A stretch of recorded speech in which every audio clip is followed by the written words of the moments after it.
Pakistan's most watching legal awareness YouTube channel.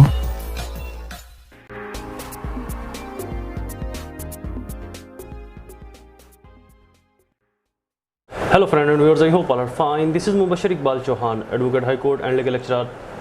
Section wise series के अंदर आज हम पढ़ेंगे लॉ ऑफ एविडेंस, कानून शहादत 1984। हमारा टॉपिक या क्वेश्चन बहुत ही ज़्यादा इम्पोर्टेंट है। हमारा टॉपिक है एक्सपर्ट ओपिनियन, माहिर की राय। किसी भी केस में किसी भी फैक्ट को जानने के लिए, जांचने के लिए, परखने के लिए उस फील्ड के अंदर एक मखसूस महारत रखने वाले शख्स की राय कलीदी किरदार अदा करती है। तो आज हम पढ़ेंगे एक्सपर्ट ओपिनियन, किसी फील्ड में महारत रखने वाले शख्स की एक्सपर्ट ओपिनियन, माहिर राय। एक्सपर्ट शख्स कौन हो सकता है? Who is expert? What is expert? उसकी राय कितनी कैपेबल होगी? किसी भी एक्सपर्ट पर्सन की राय किस हद तक वैल्यूएबल होगी किसी केस में, किसी फैक्ट को जानने के लिए, परखने या जांचने के लिए? एक्सपर्ट की कोई डेफिनेशन भी दी गई है लॉ ऑफ एविडेंस में या नहीं? एक्सपर्ट अगर है तो किस नौयत का होगा? किस तरह के एक्सपर्ट को कोर्ट एडमिट करेगी और किस तरह के एक्सपर्ट को कोर्ट एडमिट नहीं करेगी? इन तमाम चीज़ों को कंप्रीहेंसिवली और डिटेल डिस्कस करेंगे।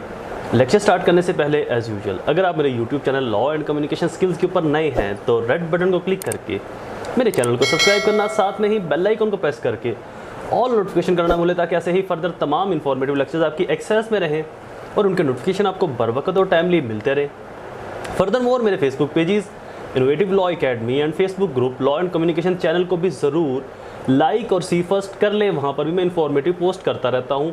आप सब दोस्तों के, व्यूवर्स के मैसेज आते हैं व्हाट्सएप ग्रुप्स के अंदर ऐड होने के लिए, तो मेरे ऑलरेडी व्हाट्सएप ग्रुप्स इतने ज़्यादा बन चुके हैं, उनको मैनेज करना, टैकल करना मेरे लिए पॉसिबल नहीं रहा। तो ज़्यादा बेहतर यही है कि आप फेसबुक ग्रुप्स के ऊपर मुझे ज्वाइन कीजिए। तो ज़्यादा बेहतर है कि आप फेसबुक ग्रुप्स के अंदर मुझे ज्वाइन कीजिए और फेसबुक पेजेस को लाइक कीजिए। वहाँ पर हमारी डिस्कशन हो जाया करेगी कमेंट्स के अंदर। वहाँ पर हम एक ऐसा स्केड्यूल तैयार कर रहे हैं जहाँ पर हम लाइव डिस्कशन भी कर सकें किसी पोस्ट के ऊपर, या वैसे लाइव डिस्कशन हमारी हो सके। क्योंकि व्हाट्सएप ग्रुप्स को अब मैनेज करना मुश्किल हो रहा है, पॉसिबल नहीं, शॉर्टेज ऑफ टाइम की वजह से। वैसे आप मुझे कॉल कर सकते हैं शाम 8 से 10 बजे के दरमियान में, मैं उसी वक्त आसानी से रिप्लाई कर सकता हूँ। दिन टाइम रिप्लाई करना मुश्किल होता है मेरे लिए। शुरू करते हैं हमारा टॉपिक। लेक्चर स्टार्ट करने से पहले मेरे लेक्चर्स की फ़ीस को फुलफिल करना बिल्कुल ना भूला करें। मेरी फीस आपने 3 स्टेप के अंदर पे करनी है। फर्स्ट 10 रुपये डोनेट, सेकंड 2 लोगों की हेल्प और थर्ड मेरे पेरेंट्स के लिए दुआ। अल्लाह ताला उनको सेहत तंदुरुस्ती अता फरमाए। शुरू करते हैं हमारा topic expert opinion, article law of evidence या कानून शहादत 1984, आर्टिकल 59 to 69 तक। आज हम ये 10 आर्टिकल लॉ ऑफ एविडेंस के पढ़ेंगे। इसके अंदर बहुत से ऐसे आर्टिकल्स हैं जो समझने के काबिल हैं, जो काबिल गौर हैं, तो उनको हम डिटेल पढ़ेंगे। और जो इतने ज़्यादा इंपॉर्टेंट नहीं हैं उनको एक सरसरी सा उनका रिव्यू करके हम आगे चल पड़ेंगे। उनका सरसरी रिव्यू करके हम नेक्स्ट आर्टिकल के ऊपर चलेंगे। First, opinion of expert. Expert की ओपिनियन क्या है? When a court has to form any opinion and a point of foreign laws, science, arts, identity, handwriting, for finger impressions, thumb impressions, opinion of that person, special skill in such foreign laws, science, arts, question of identity, handwriting, finger impression, forensic, etc. जब court को किसी fact को जानने में मुश्किलात पेश आ रही हो कि ये हुआ क्या है, एक्चुअल में क्या है, तो कोर्ट उस फैक्ट में किसी माहिर शख्स की राय लेती है जो कि लीगल है, वैलिड है आर्टिकल 59 के तहत। थंब इंप्रेशन जानने हैं, हैंड राइटिंग अगर किसी शख्स की है तो कोई शख्स इलेज कर रहा है कि ये फ़लाँ ने स्टाम्प के ऊपर अपने साइन किए थे, ये चेक के ऊपर अपने साइन किए हैं, और जिसने साइन किए वो कह रहा है कि मैंने साइन नहीं किए, मेरे साइन नहीं है, तो यहाँ पर कोर्ट हैंड राइटिंग एक्सपर्ट को बुलवाएगी जो लिखाई के माहिर हैं, जो लिखाई को जानने के माहिर हैं। ऐसे एक्सपर्ट को बुलवा कर उनसे पूछे कि इस शख्स की हैंड राइटिंग के अंदर साइन ले, सिग्नेचर ले, तो बताएं कि ये मैच कर रहे हैं या नहीं कर रहे।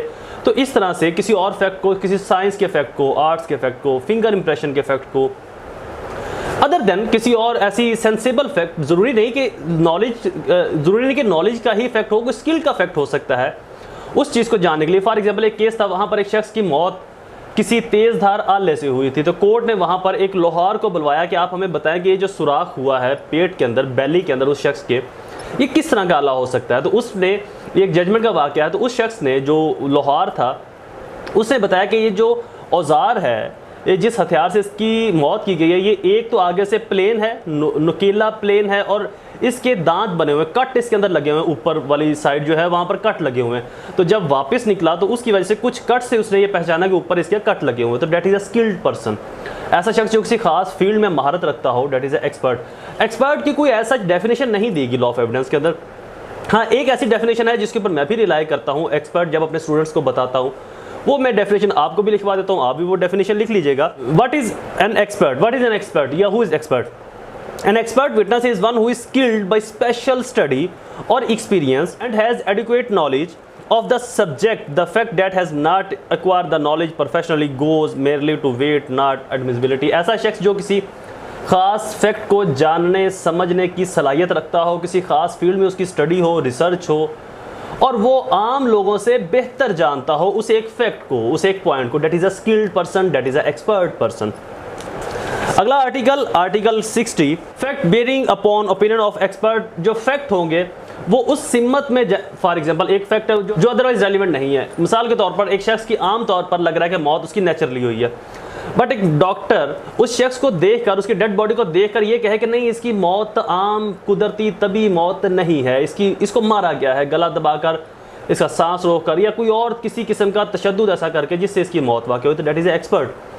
तो कोई एक चीज़ जो आम तौर के ऊपर रेलिवेंट नहीं है, आम तौर पर वो नहीं लग रहा, लेकिन एक्सपर्ट ने उसकी अगर कोई और ऐसी राय दे दी, उसके ऑपोजिट को राय दे दी, that is a relevant of statement. वो स्टेटमेंट केस के अंदर रेलिवेंट होगी। या एक फैक्ट है, यूजली वो लग रहा है और इसके ऊपर एक्सपर्ट भी अपनी राय दे दे कि ये ऐसे ही है जैसे ये लग रहा है, that is a relevant statement.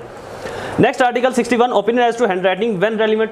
For example, दो अशखास हैं, एक कहता है कि जी इस चेक के ऊपर साइन बी के हैं, ए कहता है इस चेक के ऊपर साइन बी के हैं, बी कहता है मैंने साइन किया ही नहीं है, मुझसे जो है वो धोखे ज़बरदस्ती से करवाए गए, या मैंने किया ही नहीं है साइन, ये साइन मेरे है ही नहीं। तो कोर्ट एक्सपर्ट को बुलवाएगी, जो हैंड राइटिंग एक्सपर्ट होगा, उससे पूछेगा कि आया आप देखेंगे ये जो साइन है ये चेक के ऊपर या स्टाम्प के ऊपर, ये बी के ही हैं या किसी और के हैं, ये सच कह रहा है या झूठ बोल रहा है, डेट इज़ एक्सपर्ट। एक चीज़ की एडिशन करता चलो कि एक्सपर्ट विटनेस की बिहाफ के ऊपर कंफर्म पनिशमेंट नहीं हो सकती, प्रिंसिपल पनिशमेंट अवार्ड नहीं की जा सकती। हाँ, अगर उसके साथ साथ सर्कमस्टेंशियल एविडेंस भी सपोर्ट करें तो प्रिंसिपल पनिशमेंट अवार्ड की जा सकती है, बट जस्ट एक्सपर्ट विटनेस के ऊपर प्रिंसिपल पनिशमेंट अवार्ड नहीं की जा सकती। क्यों? क्योंकि वो एक एक्सपर्ट राय है। प्रिंसिपल पनिशमेंट के लिए ज़रूरी है कंपिटेंट विटनेस का होना। आगे चल के हम oral evidence, oral witness, documentary, oral evidence, documentary evidence, primary secondary, इन चीज़ों को भी पढ़ेंगे तो वहाँ से बहुत सारी चीज़ों की हमें समझ आ जाएगी, बहुत से पॉइंट्स हमारे क्लियर हो जाएंगे कि एक्सपर्ट विटनेस के अलावा जो एक्सपर्ट, जो कंपिटेंट विटनेस है वो किस तरह के होते हैं, किस नौइयत के होते हैं। अगला article 62, opinion as to evidence of right and customs when relevant. है जो आसारे कदीमा वाले लोग होते हैं, पुराने अजायब घरों में, पुरानी जो है वो किलों में जाकर ये रिसर्च करते हैं, ऐसे लोगों की जो रेलिवेंट, ऐसे लोगों की जो स्टेटमेंट है वो रेलिवेंट होगी। या एग्जाम्पल के तौर पर एक गाँव के अंदर एक कुआँ था और उस कुएं का पानी गांव वाले पीते थे, कुछ अरसे बाद वो कुआं बंद हो गया। अब किसी और शख्स ने क्लेम कर दिया कि ये जगह तो मेरी है या ये कुआं मेरा है कुछ अरसे बाद।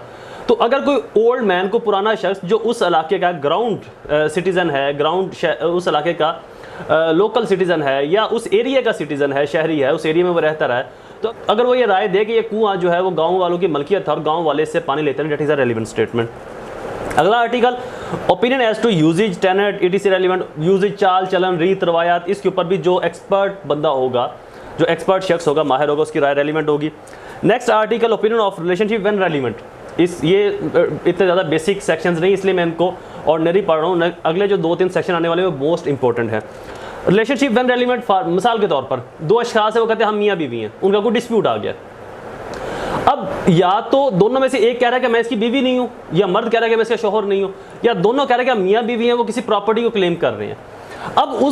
अब उन दोनों के जो हमसाए में लोग रह रहे हैं, नेबर्स में जो लोग रह रहे हैं, अगर वो ये कहते हैं कि जी हमने इनको मियाँ बीवी एक दूसरे को कहते, एक दूसरे के साथ बातें करते, हमने इस तरह से इनकी कम्युनिकेशन सुनी थी जैसे मियाँ बीवी करते हैं, अपनी बीवी को बुलाता है या हस्बैंड को बुलाता है, या इन्होंने हमारे सामने कहा था कि ये मेरी बीवी है या ये मेरा हस्बैंड है, तो ऐसे किसी शख्स की राय, that is a relevant before relationship. किसी रिलेशनशिप को डेवलप करने के लिए कोई ऐसी राय किसी नेकबोर की, हमसाया की, किसी जानने वाले दोस्त, अजीज़ों कारब की, डेट इज़ अ रेलिवेंट। तो एक्सपर्ट से मुराद सिर्फ यही नहीं कि वो माहिर हो, एक्सपर्ट से मुराद ये कि वो किसी खास फैक्ट को उस तरह से जानता हो जैसे कि आम लोग नहीं जानते, that is also called expert. जैसे एक शख्स PhD होल्डर है, या लॉ के अंदर उसने LLM किया हुआ है, LLD किया हुआ है, उसकी रिसर्च है लॉ के अंदर, या किसी और फील्ड में, डेट इज़ एक्सपर्ट। एक शख्स है उसने किसी ऐसी फील्ड में 10-20 साल काम किया हुआ, डेट इज़ एक्सपीरियंस पर्सन। एक शख्स है जो किसी खास फील्ड के अंदर महारत रखता है, लोहार हो गया, या कोई और जूता बनाने वाला, या कोई और चीज़ बनाने वाला, कोई और ऐसी इंटीक्स पीस बनाने वाले, date is a skilled person, that is a expert. ये तमाम लोग एक्सपर्ट है। और साथ ही ऐसा शख्स जो किसी खास वाक़े को बेहतर तरीके से जानता हो, जैसे कि आम लोग नहीं जानते, that is also a expert person, well known person, जो किसी चीज़ को बेहतर जानता हो जैसे कि आम जनरल पब्लिक उसको ना जानती हो। अगला article ground of opinion when relevant, आपको बता दिया, ये भी नॉर्मल है। Next article 66, in case character to prove conduct impute relevant, it's the most important section. Article 66, in civil cases character to prove conduct imputed irrelevant.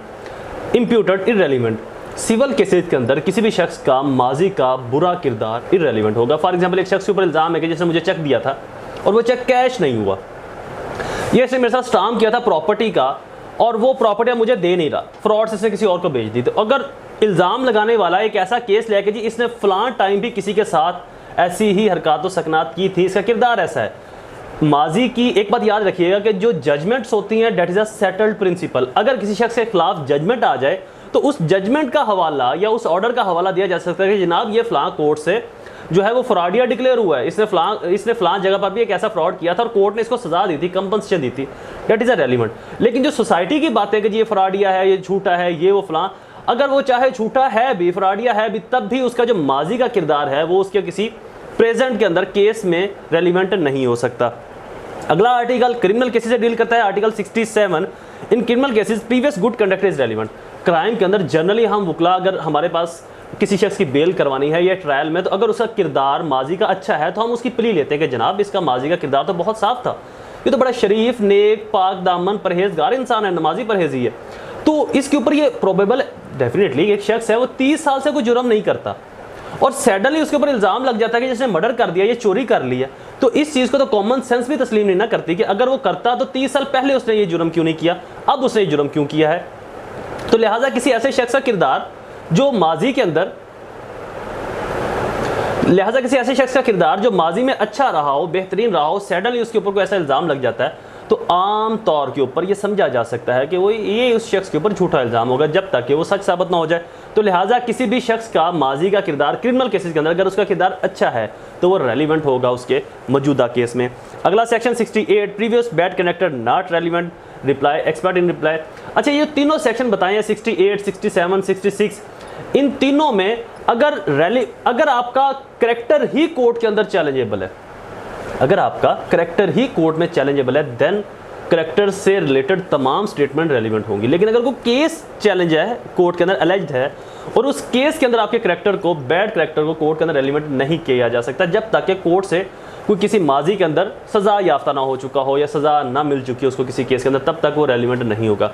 Criminal cases के अंदर भी bad character relevant नहीं हो सकता। हाँ, anti narcotics, corruption matters के अंदर, cheers, heroine, अफीम जो मामलात हैं, मुंशियात के मामलात, यहाँ पर रेलिवेंसी कुछ होती है। जो प्रोसिक्यूशन है वो ये प्रिंसिपल सेटल करते कि जनाब ये शख्स पहले भी इस तरह की इसके ऊपर पहले भी इस तरह की FIRs हो चुकी हैं, ये आदी मुजरम है, ये इस तरह के जुराइम पहले भी करता रहा है, तो लिहाजा ये रेलिवेंट हो सकती है। But it is not a corroborative piece of evidence. इसके ऊपर सज़ा नहीं दी जा सकती कि उसने माजी के अंदर अगर ये जुराइम किए थे तो ये अब भी इसने ये जुर्म किया होगा। नो, हाँ रेलिवेंट हो सकती है, बट इन मुंशियात के केसेस के अंदर, करप्शन के, मनी लॉन्ड्रिंग के मामलात के अंदर, जनरली क्राइम के अंदर बैड करेक्टर भी रेलिवेंट नहीं होगा आपके जो मौजूदा केस चल रहा है उसके अंदर। अगला article 69, character as affecting damages. हाँ, अगर आपका करेक्टर बुरा है, सिविल केसेस के अंदर आपने डैमेजेस क्लेम किए तो आपके डैमेजेस को इफेक्ट कर सकता है। Chapter is complete, topic is also complete. I hope ये लेक्चर आपके लिए फायदेमंद साबित हुआ होगा। ऐसे ही इन्फॉर्मेटिव वीडियोस को सुनने के लिए हमारे चैनल को सब्सक्राइब करना, बेल आइकन को प्रेस करना बिल्कुल ना भूलें। दोबारा हाजिर होंगे एक नई सीरीज़ में एक नए लेक्चर के साथ। तब तक मुझे अपनी दुआओं में जरूर याद रखें। अल्लाह ताला आप सबका हामी नासिर हो। वस्सलाम।